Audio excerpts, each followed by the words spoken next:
Assalamualaikum warahmatullahi wabarakatuh. Alhamdulillah rabbil alamin. Wa bihi nasta'inu ala umuri dunya wa ala alihi wa sahbihi ajmain, amma ba'du. Yang saya hormati dosen pengampu mata kuliah Sejarah Peradaban Islam Modern, yaitu Dr. Ahmad Afandi, MAG, dan teman-teman sekalian yang saya banggakan. Saya dari kelompok 5 akan menjelaskan tentang sejarah berdirinya Iran. Peradaban awal utama yang terjadi pada daerah yang sekarang menjadi negara Iran adalah peradaban kaum Elarnit yang telah bermukim di daerah barat daya Iran sejak tahun 3000 sebelum Masehi. Pada tahun 1500 sebelum Masehi, suku Arya mulai bermigrasi ke Iran. Suku utamanya dari bangsa Arya, suku Persia dan suku Medes bermukim di Iran. Satu kelompok bermukim di daerah barat laut dan mendirikan kerajaan Media. Kelompok yang lain hidup di Iran Selatan, daerah yang kemudian oleh orang Yunani disebut sebagai Persisfang, menjadi asal kata nama Persia.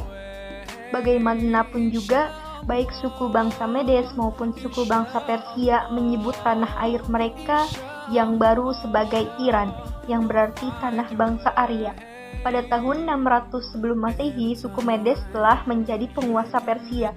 Sekitar tahun 550 sebelum Masehi, bangsa Persia yang dipimpin oleh Cyrus menggulingkan kerajaan Medes dan membentuk dinasti mereka sendiri, yaitu kerajaan Achaemenid. Pada tahun 539 sebelum Masehi, masih dalam periode pemerintahan Cyrus, Babilonia, Palestina, Syria, dan seluruh wilayah Asia Kecil hingga ke Mesir telah menjadi bagian dari kerajaan Achaemenid. Daerah kekuasaan kerajaan ini membentang ke arah barat hingga ke wilayah yang sekarang disebut Libya, ke arah timur hingga yang sekarang disebut sebagai Pakistan, dari Teluk Oman di selatan hingga Laut Aral di utara. Lembah Indus juga merupakan bagian dari kerajaan Achaemenid.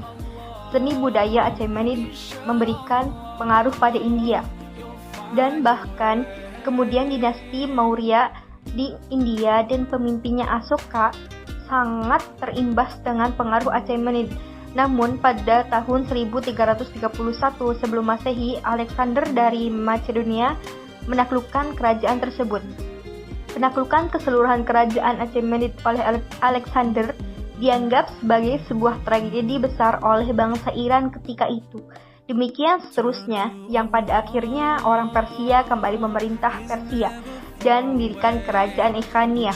Demikian seterusnya, dan sebagaimana yang telah dijelaskan bahwa masa-masa selanjutnya berdiri kerajaan Safawi. Sejak berdirinya kerajaan Safawi, daratan tinggi dan kawasan sekitar Iran dikuasainya.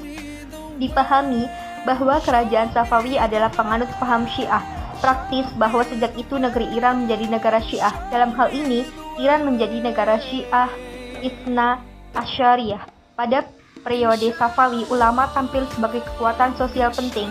Namun setelah kerajaan ini runtuh, tahun 1722 berdiri lagi dinasti Zen, meskipun tidak lama pada tahun 1750 sampai 1779, yang kemudian digantikan dinasti Qajar pada tahun 1785 sampai 1925, dan di mana itu kekuasaan ulama kian penting pada era Qajar.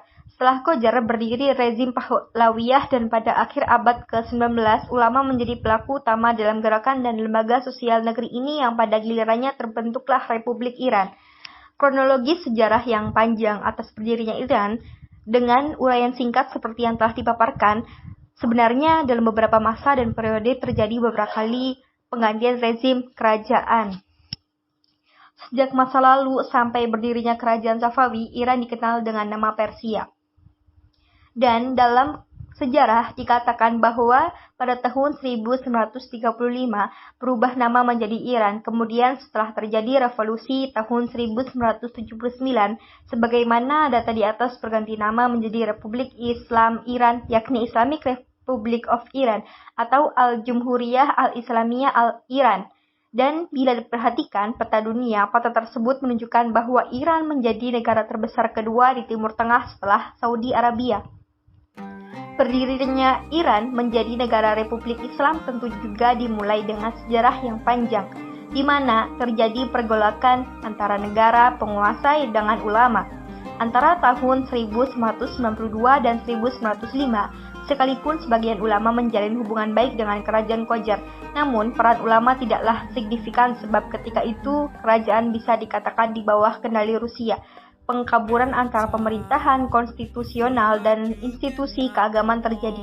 Saat itu, institusi Islam di pemerintahan merupakan perwakilan yang tidak berkuasa mutlak. Dengan begitu, mengantarkan ulama membentuk sebuah koalisi dengan kalangan liberal dan kaum pedagang untuk menentang kerajaan Qajar.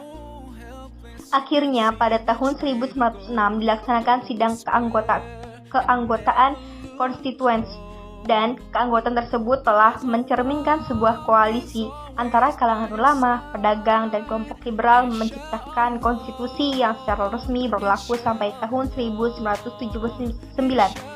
Konstitusi baru tersebut mendudukan Syah di bawah parlemen parlementer dan menyatakan secara tegas Islam sebagai agama resmi Iran. Hal inilah yang kemudian menuntut pemerintah untuk memberlakukan syariat Islam dan membentuk komite atau majelis ulama yang bertugas mengevaluasi konformitas perundangan baru dengan hukum Islam.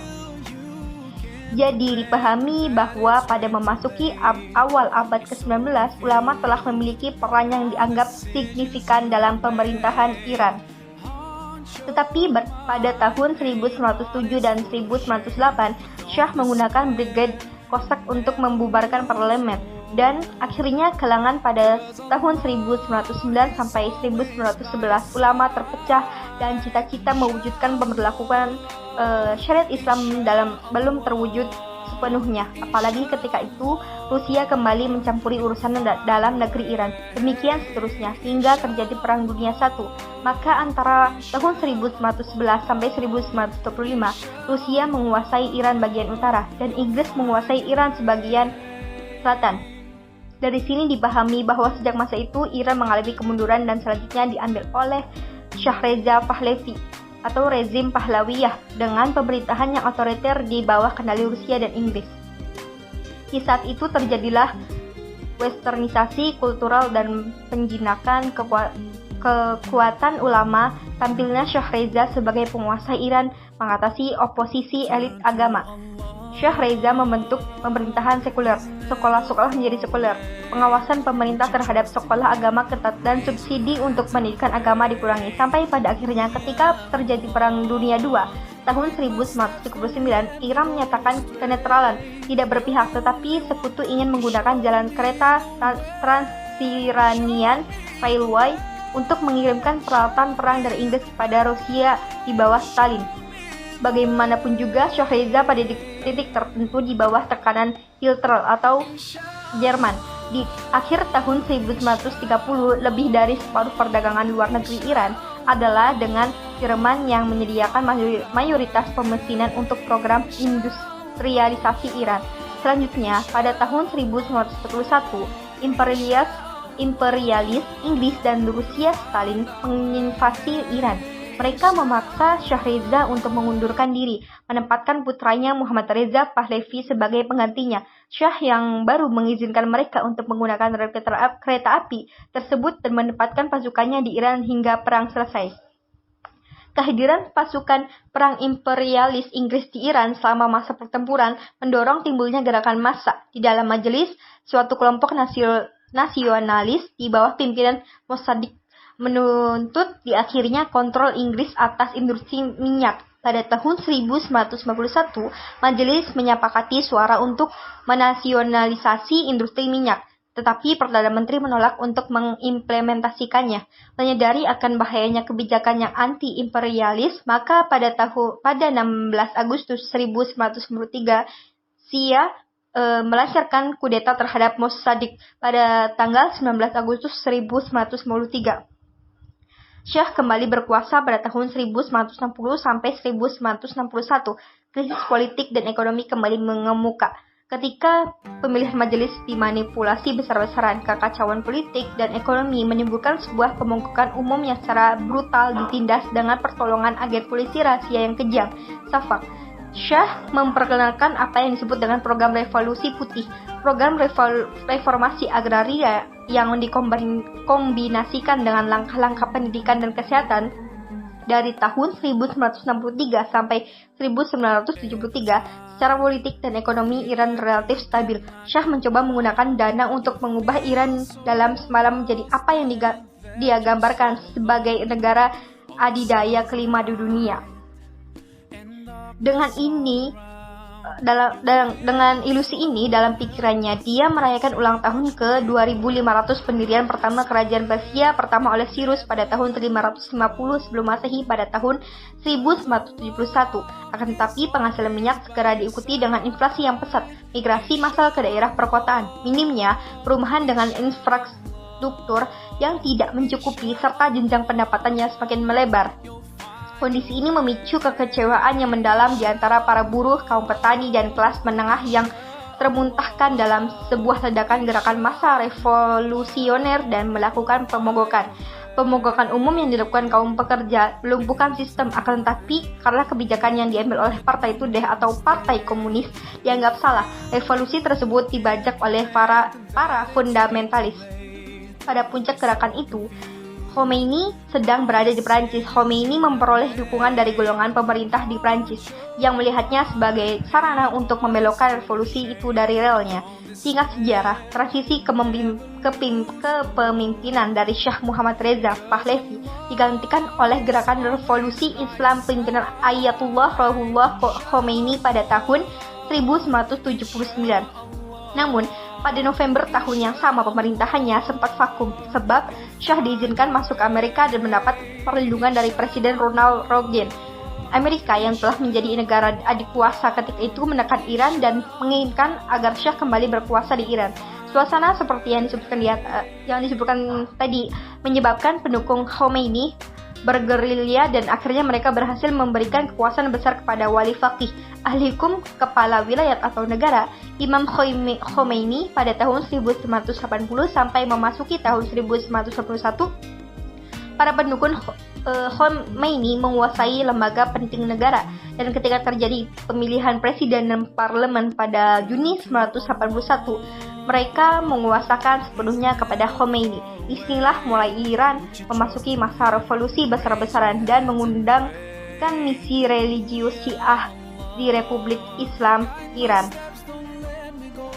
Sekian dari saya, kurang lebihnya mohon maaf. Selanjutnya akan dijelaskan oleh Saudari Rinda tentang eksistensi Islam Iran pasca revolusi. Terima kasih. 1078 dari kelompok 5 sejarah peradaban Islam Iran.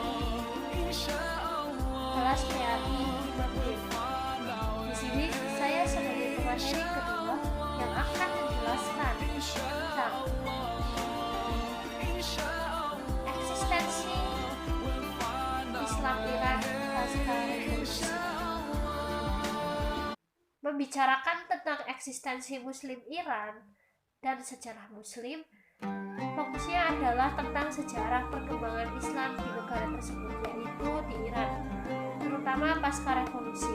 Sebab peran revolusi secara eksplisit telah disinggung dalam uraian-uraian terdahulu. Boleh dikata bahwa keadaan Islam peran revolusi telah mengalami sejarah yang cukup panjang, dari tahun 2700 sebelum Masehi sampai tahun 1979. 1979 sampai dengan sekarang disebut sebagai masa pasca revolusi Iran. Awal mula terjadinya revolusi Iran, di sejumlah daerah utara, rakyat membentuk dewan dalam rangka menjalankan urusan mereka sehari-hari. Untuk jenis administrasi yang serupa, dewan juga dibentuk setelah pemberontakan yang dilakukan tubuh angkatan udara. Organisasi dan perusahaan milik buruh bermunculan di mana-mana secara revolusi atau setelah revolusi. Masih terus berdiri kokoh selama beberapa waktu, berjuang gigih demi bertahan hidup dalam kondisi yang sulit. Akan tetapi, dengan ketidaktiadaan partai revolusioner kelas pekerja yang murni, maka mereka bertempur untuk kalah. Segera setelah negara baru mengkonsolidasikan diri, suatu kampanye nasional tentang intimidasi, pelecehan, dan terorisme mulai menentang kaum buruh. Sesudah pemerintah menginvasi Kurdistan dan mengadakan restorasi gradual dalam kebijakan pemerintah berupa manajemen dari atas, unsur-unsur kekuatan kaum buruh dalam pabrik-pabrik ditindas secara brutal. Setelah langkah mundur ini, terdapat gejala penurunan gerakan buruh secara umum. Dalam semuanya ini, partai Tudeh secara solid berdiri di belakang pemerintah dan menyokong Khomeini. Tokoh penting sejarah perkembangan Islam di Iran sejak awal mula berdirinya negara tersebut adalah Ayatullah Khomeini. Tokoh ini berhasil merekayasa keruntuhan monarki Persia dan menjadikan Iran sebagai negara yang bermartabat atau wilayah al-faqih dengan melembagakan ideologis atau gagasan-gagasan politik Syiah.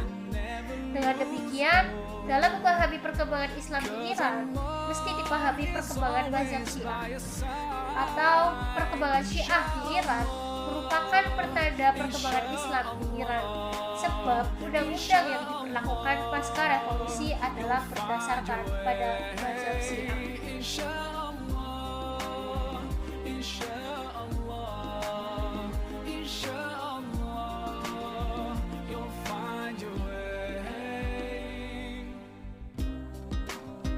Demikianlah presentasi dari saya, kurang lebihnya mohon maaf. Wassalamualaikum warahmatullahi wabarakatuh.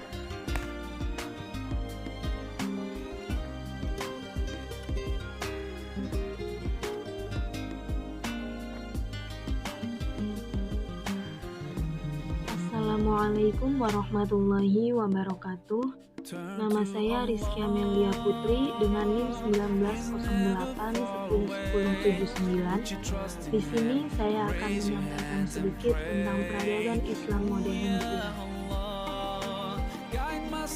Iran pada era modern. Intervensi Eropa menjadikan ketegangan antara negara dan ulama. Dalam rentangan abad 18 dan 19, Rusia merebut kekuasaan atas barat laut Iran dan Tabriz. Pada tahun 1826, Rusia menginvasi Iran.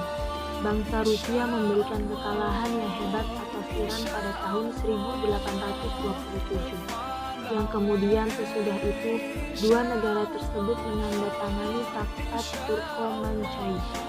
Perjanjian ini memberi penguasa Rusia merebut Armenia, menguasai lautan Kaspia, dan meraih posisi yang menguntungkan dalam perdagangan Iran.